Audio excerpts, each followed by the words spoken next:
There's a prevailing sentiment that the industry isn't growing, it's stagnant, it's plateauing. That's just false.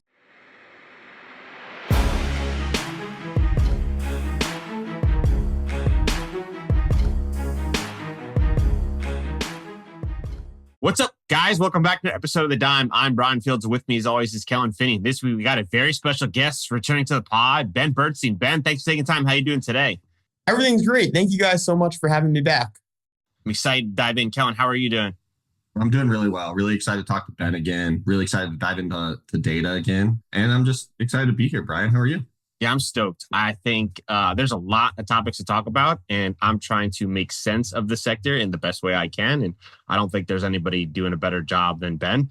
I'm not even going to go into East Coast, West Coast. We already know his alliance is on the East, so we skip right past that. That's why I didn't even. Let's just get right past it. Forget we do that. There's a lot of topics that are hot. We just put them quickly on the record. East Coast and Ben, we got to dive in. The hemp market is booming, but thinking about it as an overall perspective, how do you look at it? And then let's dive into some of the specifics. Yeah, the hemp-derived THC market continues to accelerate over time. You've had the continued development of infrastructure and capacity to produce those products. Today, the hemp-derived THC industry is about $5 billion of total retail sales nationally. You have like industrial hemp products like animal feed, hemp oils, manure manufacturing, all of that's about 4 to 5 billion as well. So total hemp sales nationally are about 10 billion. That's grown $1 billion or $2 billion each of the last few years. So continue to see pretty strong growth in that area. You're having a huge amount of interest from many of the regulated players in the hemp space. We've seen it over the last 6 months. Like we talked a lot about Total Wine when we were together 6 months ago. They now have hemp-derived THC beverages in every single store in states where it's legal. We recently saw the purchase of Agrify by Green Thumb, which they then used as a shell to acquire Señorita Beverages. I mean, there was a point where that Agrify shell was valued over $1 billion publicly. That's a lot. You also have their licensing of the Incredibles brand to one of the largest hemp-derived product manufacturers, LFTD. You had Rebel Rabbit just announced this morning their new distribution partnership with Anheuser-Busch. They're now going to sell hemp-derived THC beverages into more than 30 markets directly tied to the large bev distribution networks. Like that's a big deal. And then you have like the huge regulated players that have come out with their hemp-derived product lines, like Curaleaf with the hemp company. Wana came out with their new marketplace. Kiva starting to distribute hemp-derived products. Like everyone in the industry is looking to the hemp space as a way to expand margins, expand their revenue base, and ultimately get to the consumer, because the biggest difference between hemp-derived THC products and the regulated market is just easier to market, scale, and distribute your product. When it's hemp-derived, you don't have the compliance and regulatory requirements. You have centralized manufacturing where you can scale true economies of scale. You can advertise in traditional channels. You have access to traditional distribution networks. You have significantly more retail access. I mean, you have states that are starting to allow the sale of hemp-derived beverages in their liquor stores. Like there's huge changes to what's happening on the state basis, and the big operators are responding with increased investment and attention to the space. So it's no surprise. 100%. But internally, are you looking at it as two different markets or one combined market? At LeafLink today, we're very focused on the regulated market. So for us, we continue to focus on the non-hemp-derived space. We're interested in thinking through what the implications can be on the regulated market. Like in terms of retail accessibility, right? You have about 11,000 dispensaries nationally in the US. You have more than 2.3 million locations where you can sell alcohol and like theoretically these hemp-derived beverage products. So being able to access that large retailer network is definitely interesting to us. But we're very much focused on directly supporting the regulated market. You mentioned that like the total combined hemp market, even with industrial hemp, is somewhere around 10 billion, right? 9 billion maybe. And adult use cannabis, you could say, or cannabis, adult cannabis in the United States is like a $25 billion market, right? Something like that. Would you say 32.5. Right 32.5 billion. Okay. How come it feels like when you talk to people in the regulated market versus you talk to people in the hemp market, it feels like people in the hemp market are printing money compared to people in the regulatory market or in the cannabis adult use market, right? And I get that there's like more regulations, and like they're losing more money as the product gets to the consumer, right? Just the steps along the way. But like I would expect those numbers to be closer, right? Just from like a conversational sentiment, right? Do you think it's that the people on the hemp side are getting more of the money that the consumer is providing for the product, like back to them in terms of that supply chain? Is that probably why you have that huge sentiment difference just from a conversational perspective? I think you're directionally right. You have significantly larger D2C presence of your hemp-derived products. So like the brands manufacturing the hemp products have a direct relationship with their customers. And to your point, they have more margin than if they're selling to like a wholesaler or retailer counterpart. One of the key differences is that the hemp-derived product manufacturers know who their customers are. They know how to market at them.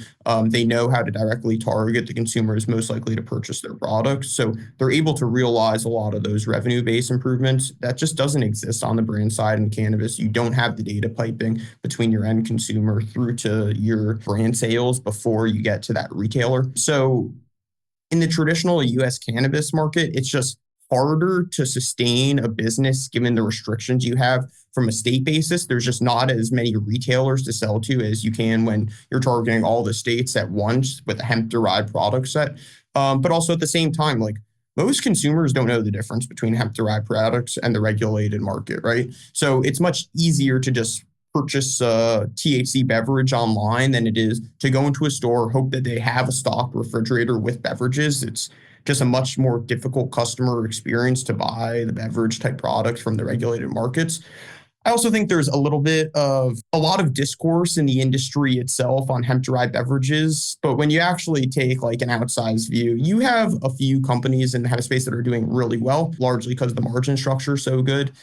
I don't know what the long-term implications are for many of these companies. Like everyone's looking to invest in the space. You're going to have the same dynamics as any frontier industry with increased production, with very low marginal costs of production, which is likely going to only increase capacity further over time, and probably impact that balance of supply and demand in the hemp market, probably leading prices of those products lower. But you just have such a huge untapped potential. Like there are so many different channels and avenues to sell hemp-derived products that don't really exist in the regulated market today, that I do think that there's reasons to be very positive on the hemp space, but we remain very focused on the regulated market and still think there's huge amounts of potential there.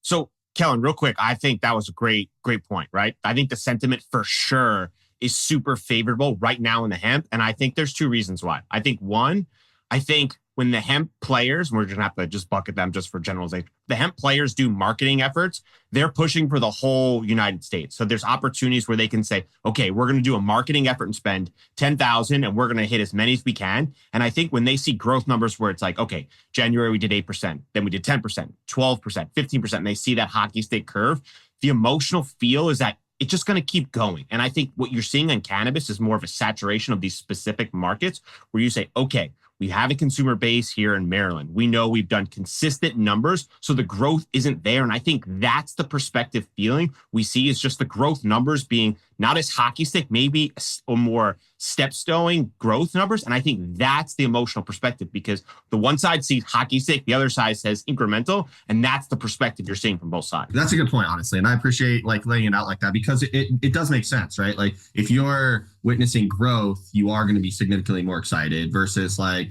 I mean, it is growth, but it's like 1-2% like standard CPG growth, right? That you would see over expected. Like, Coca-Cola would be pumped to see a 2% sales growth next year, right? I don't know. I haven't been on their sales calls, but I just assumed. Like we see Breeze, right? The really super hot popular hemp beverage, and they're posting insane growth perspectives, but they're also putting marketing dollars towards that. And they're not just targeting Florida or Texas or Maryland. They are hitting the entire United States and they're putting cash dollars down where they can see the accelerated growth. And then they get that return on investment. You see these other companies, they're not able to do it as easily or as freely, given the cash restraints, given the market dynamics. And that is part of, I think, to the emotional sentiment that comes into this. And which is why, exactly like you said, Ben, is like you've seen players like Curaleaf go out there and say, like, this is outrageous. Like we're coming in. Boris has been super outspoken about it. He's like, all right, like you guys want to play this game? Here's how we're going to do it. Like now you can figure out we're playing in both sides. So that's why, Ben, I was asking, like, how do we look at total sizes of both markets? Because for me, for example, it's like I used to go buy beverages at my dispensary and pay terrible, terrible prices. Now hop right online, buy my favorite beverages, which you sort of see, I guess, a reduction in my total spend, but I'm still participating in the category, probably even more, but it's just not as easily tracked. So how then do we understand the total size of the market if individuals like yourself are just not able to accurately track total spend for users like me? Yeah, what's really important in the market is the disaggregation of the pricing on the units themselves, and the value mix of those products. So like in regulated cannabis, there's a prevailing sentiment that the industry isn't growing, it's stagnant, it's plateauing. And that's just false. You see total sales starting to plateau, but it's primarily dynamic where pricing is falling very dramatically and units sold are increasing at a very fast pace. Like if you just think about the last like 7, 8 years of US cannabis, like in 2016, you had $3, $4 billion retail sales. Today, that's 32 billion. So you've gotten about 7, 8 times total sales growth.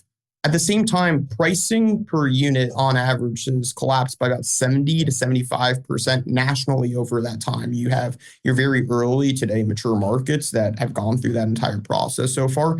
So we're sitting at a place where total dollar sales have increased 6, 7 times. Total prices have fallen by about 70%. And that means that total units sold in the industry have increased by 30 to 40 times over that time span.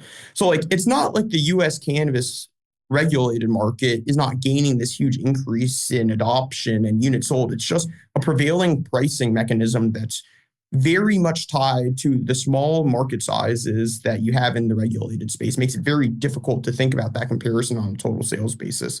If you think about it from a unit growth perspective, like the regulated market is growing at a much faster clip than the hemp-derived market's growing on a much larger base, but you still have so many more units of regulated product being sold on a year-over-year basis than you do in the hemp market. I don't want to discount what you have in the regulated market. It's just very difficult from a pricing perspective, and you haven't seen that pricing perspective in the hemp-derived space. Do you know off the top of your head, it's a loud question, but if anyone's going to know it, Ben, it's going to be you. Total employees that work in the hemp space versus total people that work in the adult use space. Is that a Good number? question. Yeah, I have done some research on it. Yes.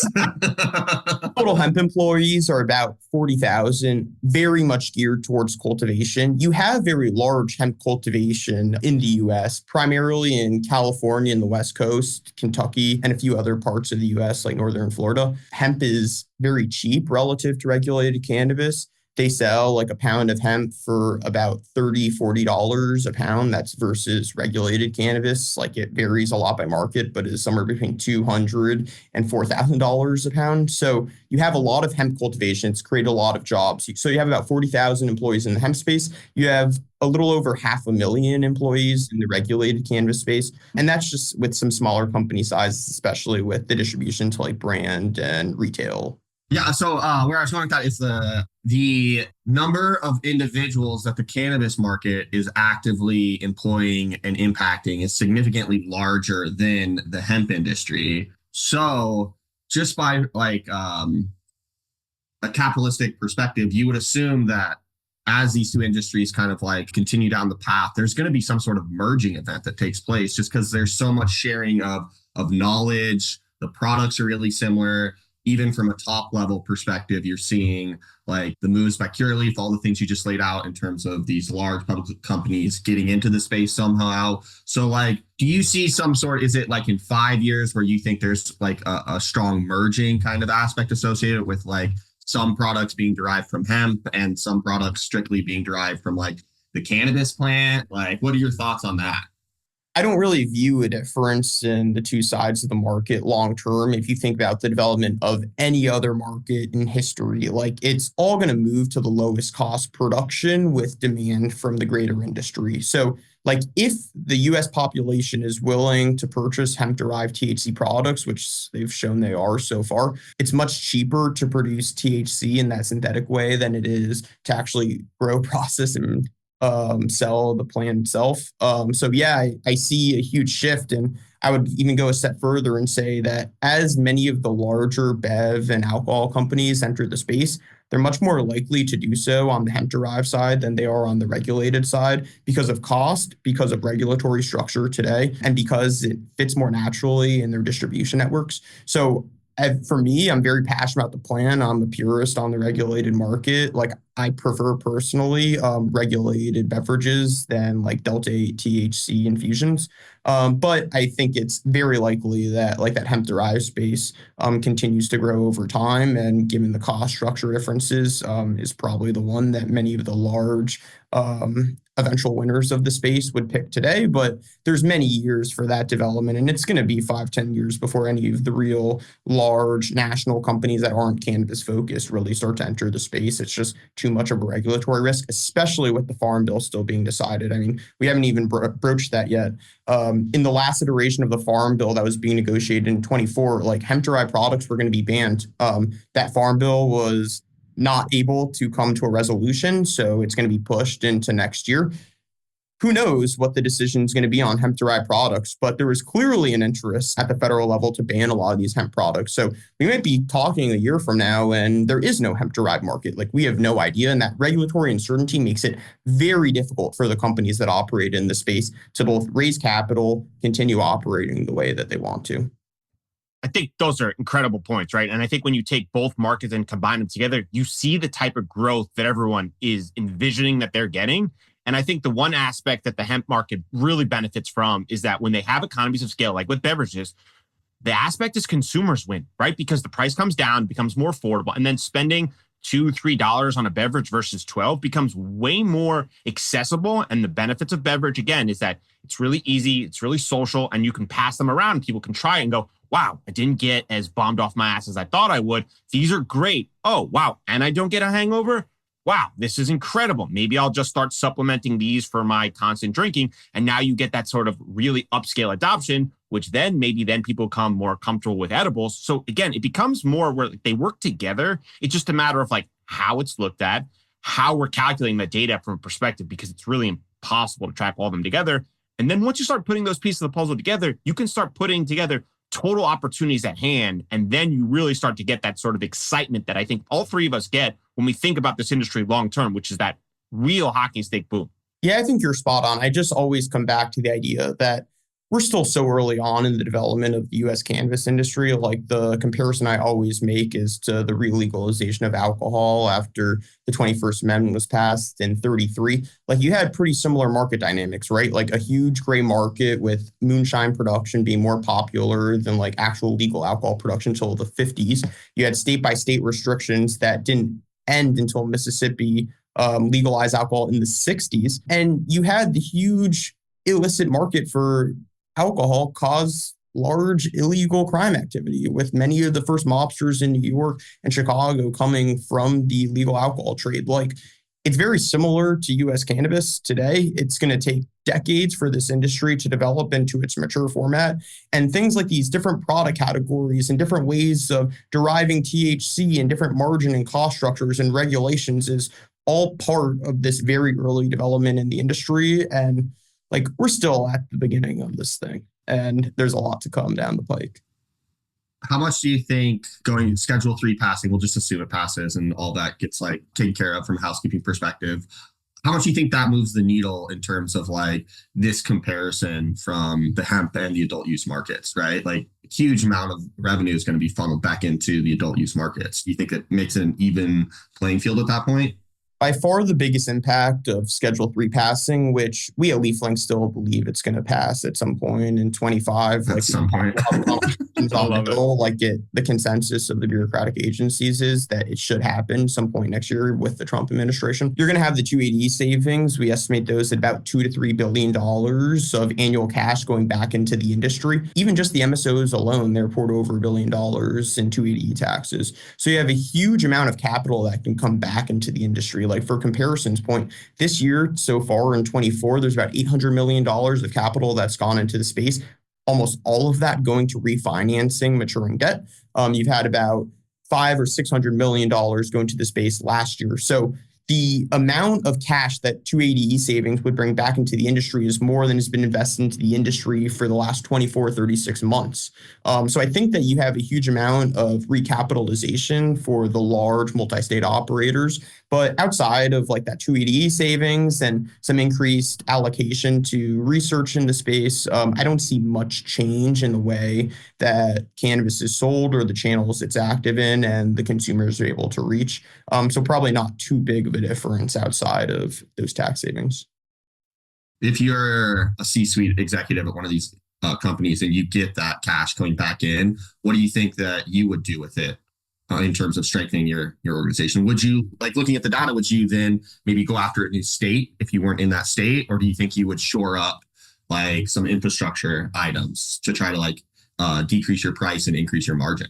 Yeah, so I work in M&A at Leafling, so my entire job is evaluating assets in the space. To me, what I personally would do if I had capital in the space and a footprint is, one, if you're upstream, consolidate stores. Like, they're just so cheap at this point that you can internalize your product, remove your financial services and collections risks.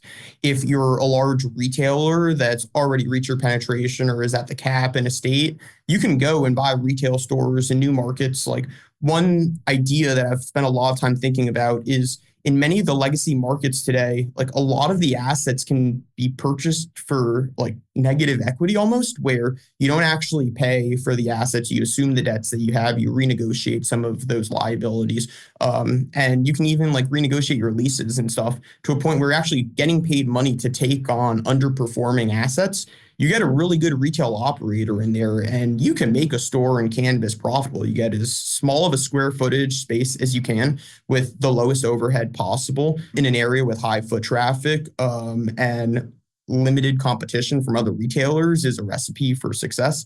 So if it were me, I would go into those legacy markets and begin acquiring many of the assets that have basically been left for nothing today.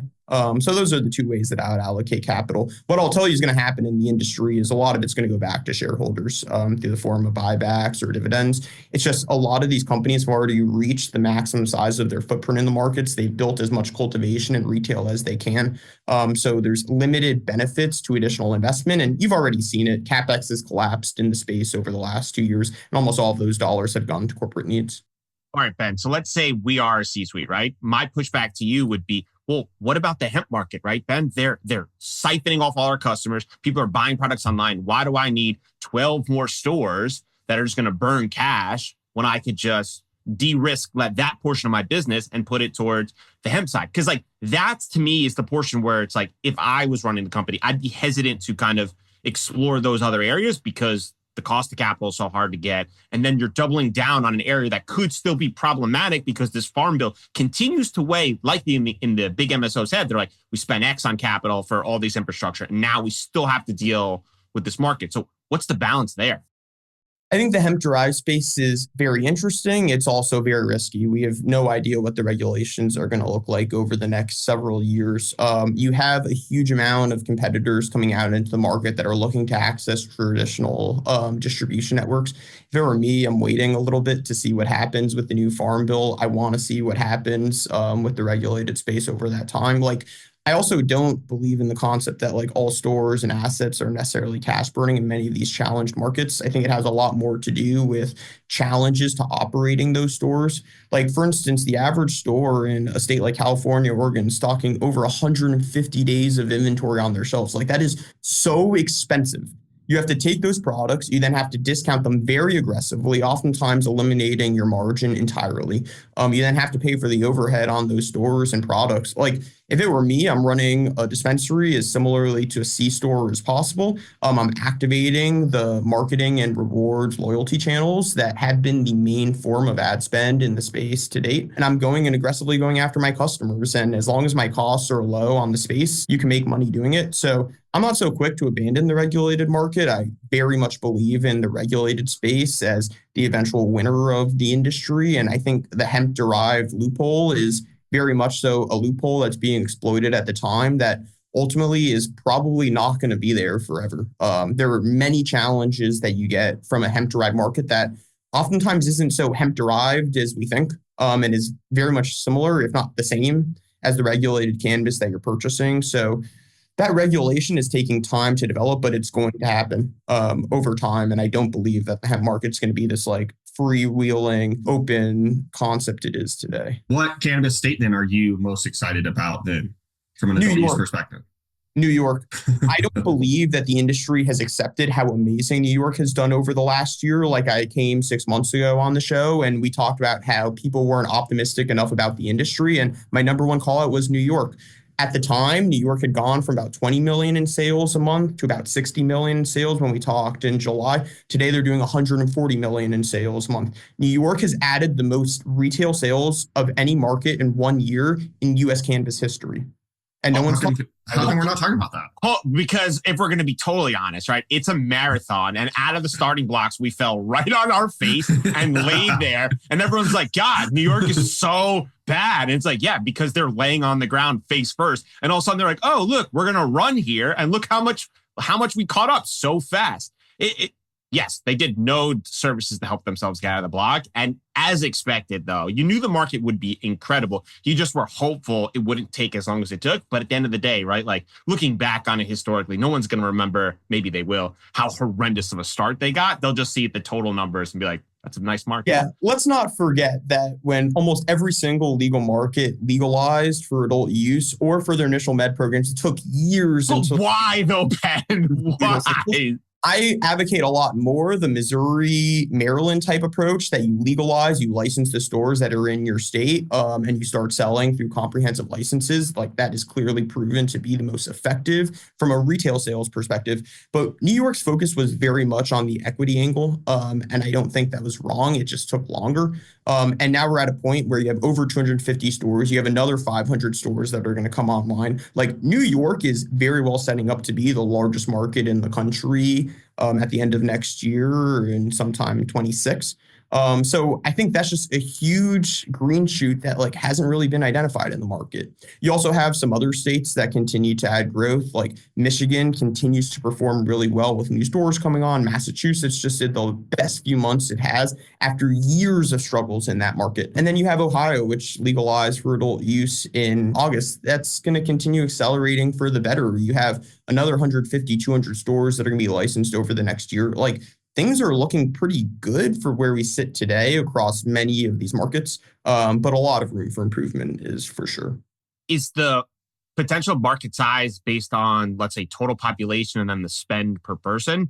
And then the second part of the question would be, as an operator in those markets, how do you forecast projections knowing that 500 more stores are coming online? Because what you're doing today will likely be very different in 6, 12, 18 months from now.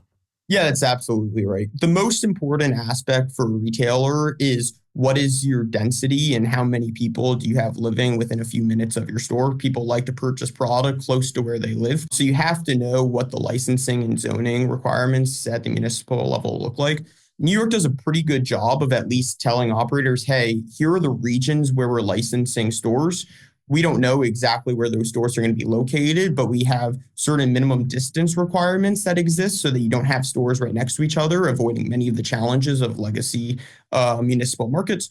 You also have the benefit of a lot of lead time with very high revenue. Like, for instance, at the beginning of the year, you had about $30 million of monthly sales in the state on the base of 50, 60 stores. That's a little under $9 million, or yes, about $9 million in annual sales. Today, stores are doing about 5 or 6 million annual sales. So that's gone down, but that's huge amount of margin for a store. Like you're very likely to be profitable at that $5-6 million level.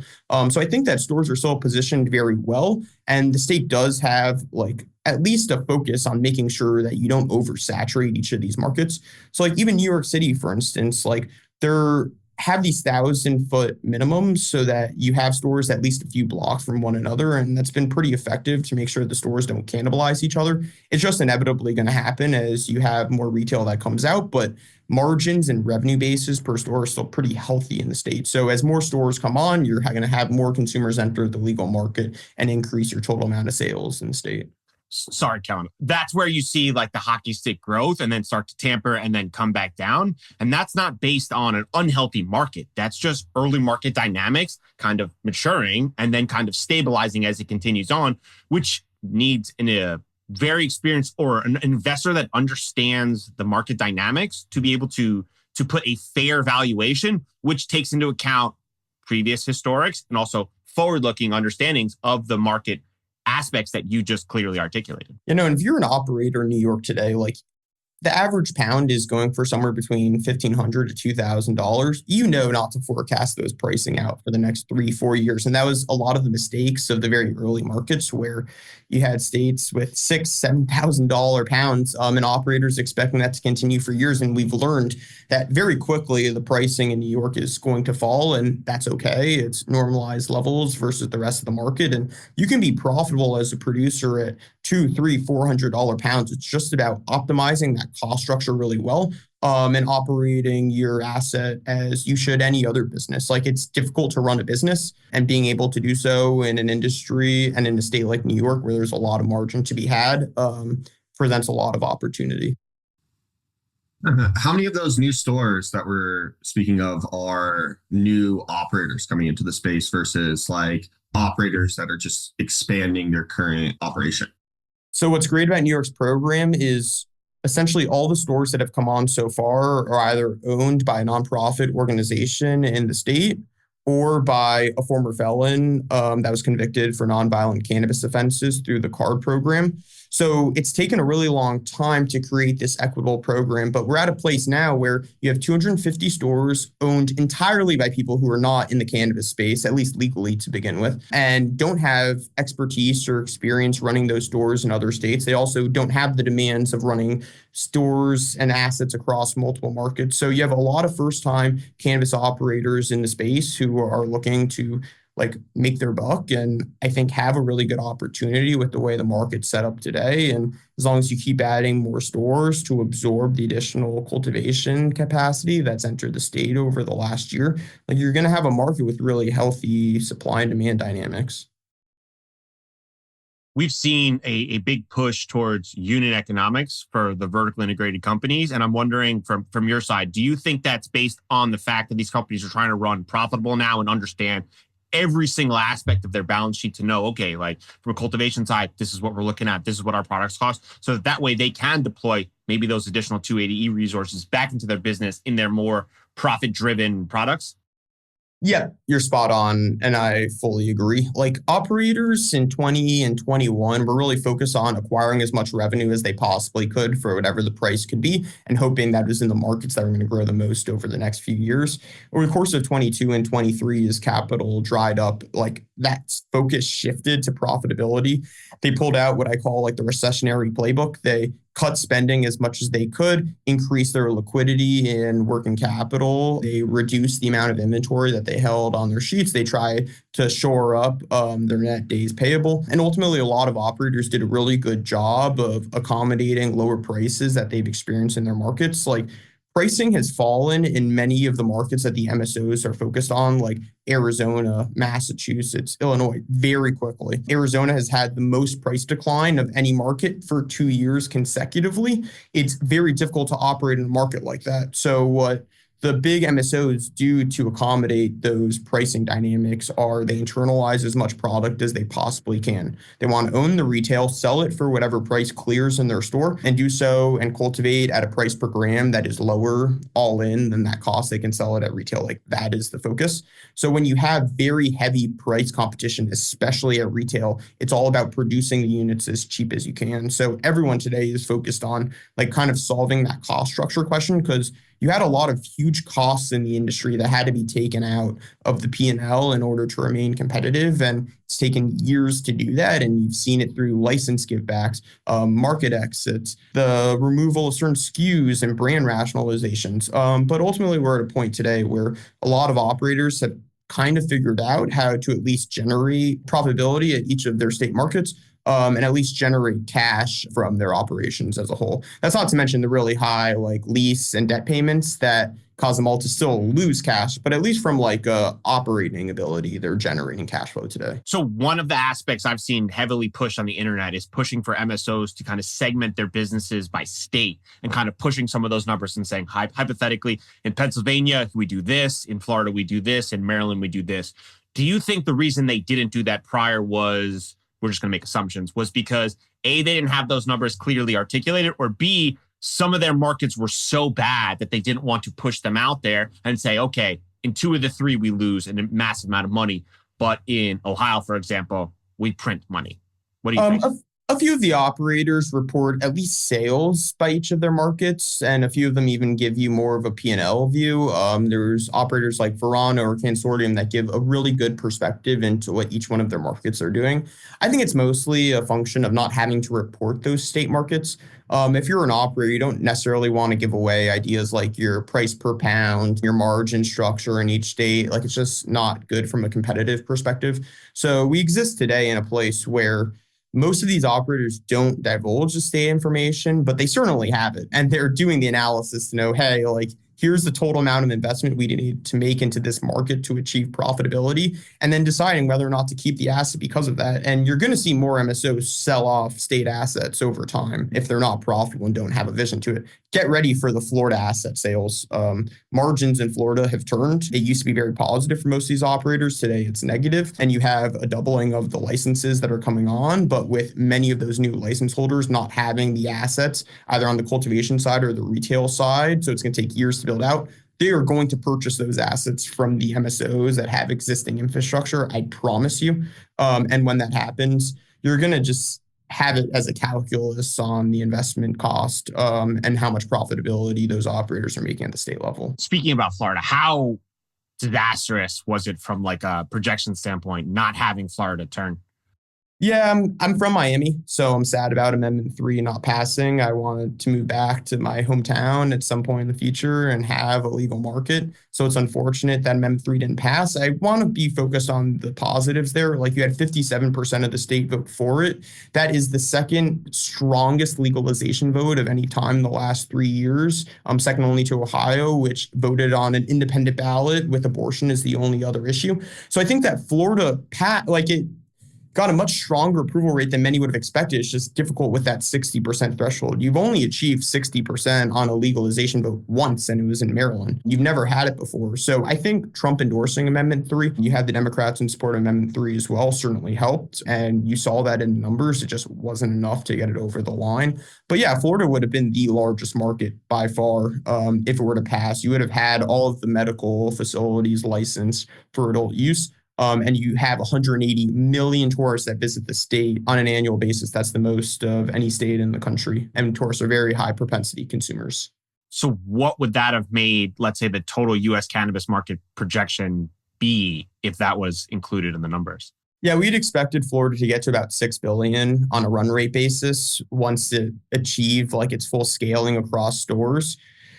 So yeah, it's unfortunate that we don't have it. So we pulled back our estimates by a few $1 billion over the next several years, just like any other forecaster in the space. But we remain optimistic about the potential of Florida. It's a very large medical market. It's the third largest market in the country with just under 1 million patients. So over time, you're probably going to have some more saturation and price compression that's going to cause it to be difficult to operate in the state. But because of the full vertical nature, you can still make money with really low prices in that market. So with these different states, like, and the different markets, of course, there's going to be different margins associated with the products that these MSOs are selling in every state. So are these MSOs kind of operating in terms of like aggregating all of their margins and then they have like an aggregate margin? Or do you think that they look at every single state as like a silo and they're like, okay, in this state, we have these levers that we can pull to increase this margin. And then essentially now they have maybe 20 different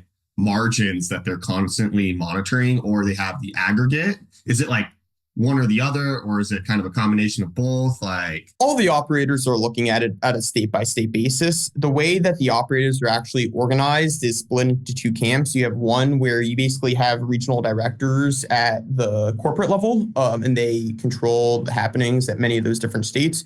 You also have MSOs that are organized into independent operating teams for each of their markets. Just because of the localization that exists in cannabis, you have to know what's happening on the ground in your market. Otherwise, it's not going to work. So everyone's trying to get as much of a local focus as possible, but you certainly have a few of the operators who are like sitting in their corporate headquarters making these decisions rather than being like in the actual state organizing as an independent P&L. The creative accounting actually is real creative accounting. Yeah, no, but I was asking that because like we just talked about Florida and they're going to have to sell off a lot of assets. And so like if I'm an MSO and I'm operating in Florida, I'm looking at like margins to try to like, do I look at margins? And I'm like, okay, if we eliminate these assets, like this is how I can get my margins so I can keep my footprint there. I'm just wondering like how they're going to go about navigating this giant asset sell off. If it's like they have a playbook or it's like every single state is state by state and they're looking at the margins for that state to try to maintain just a presence there. Yeah, ultimately, you get a rate of return on each dollar you have to invest in the different markets. And what many of these operators are doing today are deciding on which markets they expect to be the highest consistent generators of cash over time. They keep those markets and they sell off the extra assets. And Florida is very complicated today. Many of the operators expected Amendment 3 to make Florida like that big market to expand their presence, and they have over time. It's still a great market because you have such a large consumer base. It's just not as big as it could have been. Yeah, 100%. Kellen, the way I guess I would assume it would go would be like they understand internally what their burn rate is per year and their expectation of when it'll turn and when they can recoup that investment. And if the numbers are favorable for them, given the market dynamics, which is like how many licenses, what their presence is, what they think the footprint is, all of those numbers have to take into account. So it's probably like a moving target that is constantly shifted and then compared to how their other assets are doing, which is, again, an insanely complicated formula, which is never like a single variable. It's just endless unknowns combined together to let them know yes or no. Plus, even harder, if you want to sell your assets, you can't sell it unless someone's there to buy it, which again becomes another problematic variable included in the formula. Yeah, and I mean, like, I asked the question because, like, regardless of the current environment today and like what the current data says, like, I would assume that the three of us strongly believe that there will be a day that adult use cannabis is available in Florida, right? And so if you share that belief, right, like how do you handle the data and the business to then still support your belief that that market's going to exist with the current environment? Like, what are they looking at? Are they selling out? Does that make sense in terms of like 100%. How do you navigate that? Like, you know what I mean? It's probably a balance, right? It's probably like, is Florida the key asset in your portfolio for investors? Do you have the operating cash internally to navigate the turbulent times? And then can you ramp down your other efforts, which is like pause your massive cultivation facility or close your extraction facility internally to reduce all of your internal burn in order to afford an extra few months.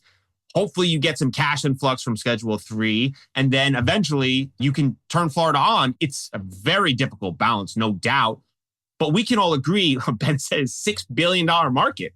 And like, it's a small player pool. So like, if you can afford to stay in the game and survive, which the cannabis industry's motto to the T, you can get to the other end of the rainbow and get all the gold. Yeah, well, what everyone needs to remember about our industry is the top 30 MSOs by size, many of which have a presence in Florida and many of the other limited license markets, owe about $3 billion in debt maturities in 26. There's not much room for refinancing left. There's not much capital available for that refinancing. So those companies are going to have to find ways to pay their creditors, or their creditors are going to sell those assets. Many companies with operations in Florida are part of that maturity wall.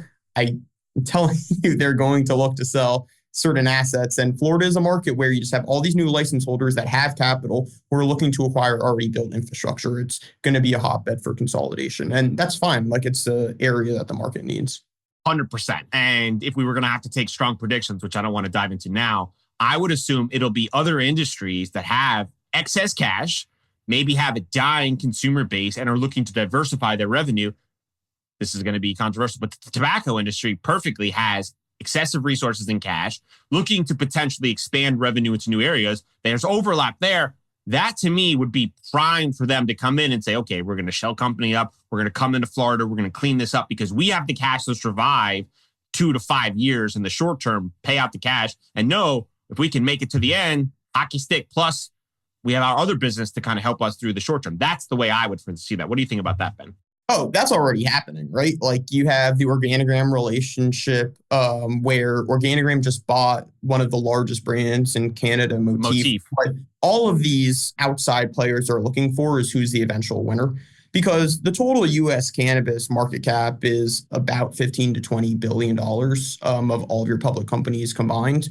Like a company like Southern Glazers is doing $90 billion of revenue a year. They're willing to wait for the eventual winner in the space. They can be worth several billion dollars. That's no problem to them. They're going to wait till they win, and then they're going to acquire that company. Like, I don't think you're going to have many large national players enter any of these state markets in the way they exist today. They're going to wait till there's a winner, and there's going to be a winner over time. It's whoever can produce the most at the lowest cost and understand the consumer the best. And then they're going to be purchased by the large tobacco, alcohol, potential pharma. Like, there's a lot of optionality, and it depends on what the regulations end up looking like. But Brian, you're spot on. You're going to have many of the large vice manufacturers enter the space. It's just too natural of a complement to the portfolio. Is there any alarms or things from a concerning standpoint that if we don't happen, or if something continues to get punted, that you're, from an investment standpoint, you get worried? Listen, I want to stay optimistic, but in reality, cannabis has continued to be used as a pawn at a political level. And like, if we're 4 years from now and we've just continued to be a pawn, we wouldn't be shocked.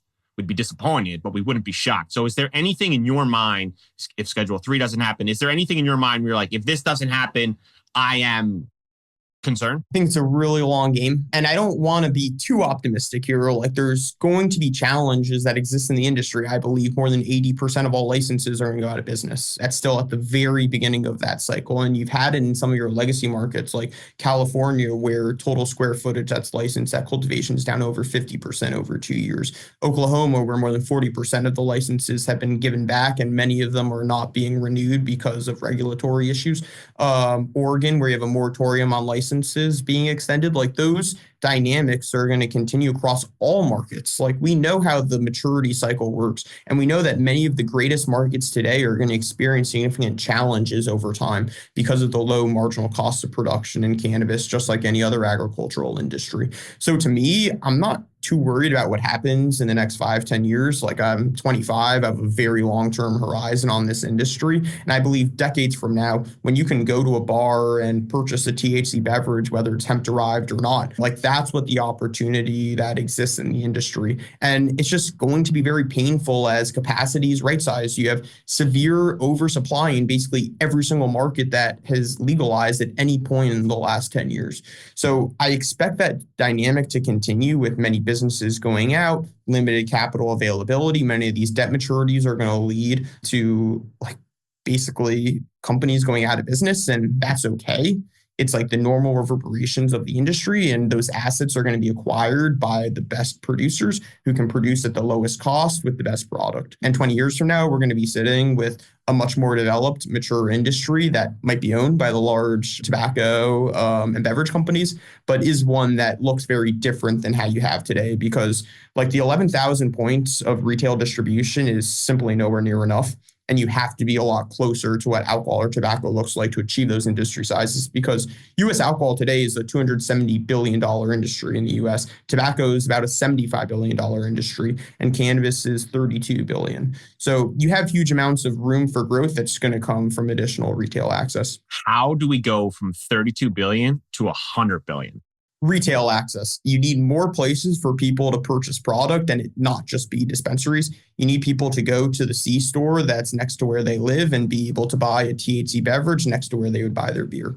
And that is how this industry grows. And that is what I'm watching for, is increased retail accessibility. And the states that are leading the growth in the regulated market are doing an amazing job of that. You have New York, who's going to issue another 500 retail licenses. You have Minnesota, that's going to issue at least 512. You have New Jersey, that's going to issue another 700. Illinois still has your social equity retailers that are coming on. Ohio has another 200 to 250. Maryland is going to have another 900 licenses. Like, there's a lot of retail accessibility coming for this industry that's going to be the main precipitator of additional sales growth. So like, those markets that are adding retail are where all the sales growth in the industry is going to come from, period. Do you think that there needs to be more done to allow retail locations to diversify their product offering?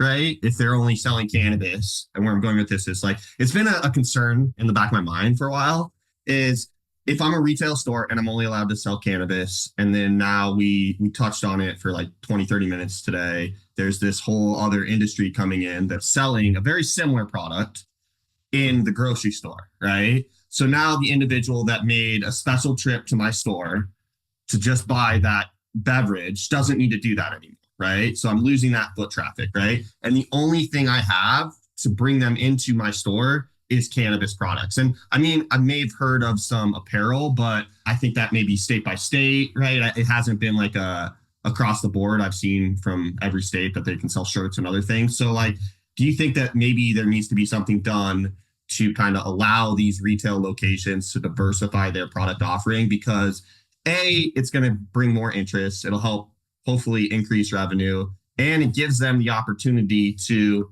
kind of have longevity, I guess you could say. You're spot on. The answer is yes. Just like how pharmacies have other C-store components to entice people to come in for reasons outside of just purchasing your pharmaceutical needs, cannabis needs to be available alongside other shopping mediums and channels that people go to.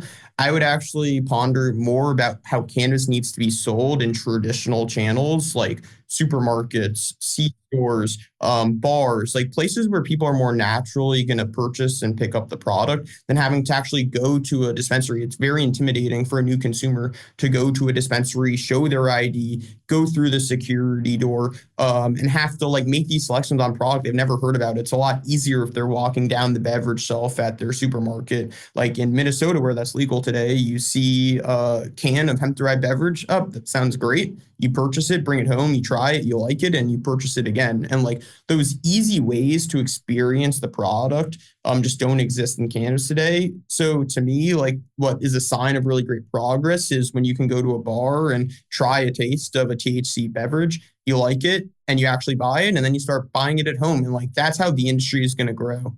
It's all about getting new retailers access to product. And I expect that, right? Like total consumers of cannabis in the industry over the next 5 years, most like experts in the space expect that to grow by about 18 million people that are actually purchasing product from legal mediums. Total alcohol consumption, legal consumers are probably going to drop by a few million. So you have a dynamic where cannabis is adding tens of millions of new consumers and alcohol is actually losing consumers. So many of these places that sell alcohol have to sell THC beverages in order to make that up, or some other form of consumption medium. It's just, how do you best accommodate the requirements and demands of your customers? And THC is increasingly becoming a part of that dynamic. And it's why like certain states are actually allowing their liquor stores to sell cannabis products. Like in Connecticut and New Jersey, they can sell regulated legal market products at a place that's not a dispensary. And that's a huge implication on growth for the market, because in New Jersey, there's 7,000 liquor stores that are now able to sell regulated THC beverages. That's more dispensaries than in every single relevant market combined in the US. So it's just large opportunities are going to come from additional retail. All right. My last question on this topic, and it's the hardest one. What do you think is going to be the biggest product category within beverages? Do you think it's going to be like a seltzer, or do you think it'll be like something more like bitter, like a beer? You know, like it's a real question though, right? Yeah, I'm not sure. I think you're going to match the tastes of your consumers, right? Like you have your standard like liquor replacement that you can put in a mixed drink. You have your seltzers, you have your beers. I think that full product portfolio is going to be built out by many of the operators. Almost all of them have chosen to do seltzers today, and I think that makes sense. It's also because the bottling lines are a bit easier on seltzer than it is on beer. But I see no reason why you don't have a beer that has alcohol and THC in the future. Like, and that's a really interesting way to consume, right? Like it's a lot of potential for new product innovation. So I'm not sure. That's a good question. I personally have tried seltzers and like a liquor replacement, and I've liked both. But with like the rise of NA beer and some other formats, like I can see THC in them too. First off, that was unfair question, Callan. You put them on the spot. Like, what's your personal preference, and how do you see the entire U.S. Well, I didn't know if he population? was like, well, if you look at the alcohol industry, seltzers are X amount of the sales, but it's based on this. sure. Yeah, that was like That would be sick if he could, if he knew that, if he'd be seeing the future. My favorite pushback, though, from like the alcohol dynamic of serving THC in bars is people sometimes say the silly statement, and the only reason it's silly is because of the follow-up is like, what happens if they consume too much? And I look at them and it's like, you're in a bar. The same concept as if someone consumes too much in a bar. Like either way, adults making adult responsibilities should be making decisions. If you drink 151 and you have 10 shots of that, the result is not good. If you drink a high THC percentage and you don't usually consume, the results are not good. They aren't any different, just about understanding and normalizing that concept. But if you ask people, and that's one of my favorite things to do, and maybe anyone's listening should try that, is like, would you buy a THC drink at the bar and see what their response is? If they say, what happens if they consume too much? Just think about that, right? Like that's how far we still have to go with normalizing this product category and THC in general. All right, Ben, prediction time. 1 year from now, what has changed? The industry is going to add a few $1 billion of sales again this year. 24 was the strongest growth you've had since 2021. You're going to get that again with all the new retail stores coming on. Margins, cost structure are going to improve a bit versus where we've been the last couple of years. Like in many of the legacy markets, the offtake of cultivation capacities, improving collections issues, AR management, days payables, like that's going to keep getting better. I expect Schedule 3 to go through by the time we talk again a year from now. That's going to have some opportunities for a lot of those operators. And I'd say more personally, like LeafLink has been very involved in the M&A space over the last few months. Like in just the last 4 months, we've acquired 2 of the largest acquisitions in cannabis tech history, 2 spectacular businesses that we absolutely love. And we're looking at additional opportunities in the space. So expect us to close more of those. Love it. Kellen? I think you're going to see a lot from like a sentiment perspective. I think it's going to be a lot more positive because of 280E. I think isn't going to have like this massive, like people are going to go build new factories impact. I think it's going to have the impact where like psychologically speaking, a lot of like the C-suite and other individuals will be able to kind of sleep easier at night. I think like Ben said, investors are going to get returns, which everyone's like, oh, the shareholder wins. But it is important, right? Because they put a lot of money into the industry to stand it up 8 years ago. And so like they need to get paid back to show that it is a functioning industry as a whole.